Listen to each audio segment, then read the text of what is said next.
ఏవముక్తం శంకరాజ వైష్ణవం పంజరం మహత్ పురా రక్షార్థమీశాన్యా కాత్యాజన్యా వృషధ్వజ.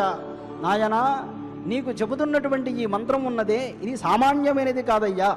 నాశగామాససాయైన చామరం మహిషాసురం.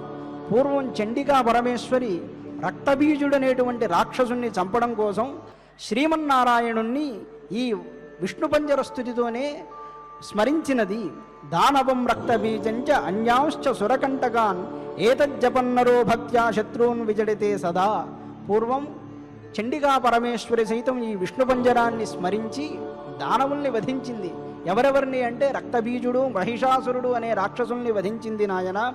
కనుక దీన్ని అతి గోప్యము నిర్మలము అయిన దీన్ని సదా భక్తితో పఠించేవారికి దివ్యమైన ఫలితములు కలుగుతాయి అని పరంధాముడు సాక్షాత్తు రుద్రుడికి ఉపదేశం చేశారు.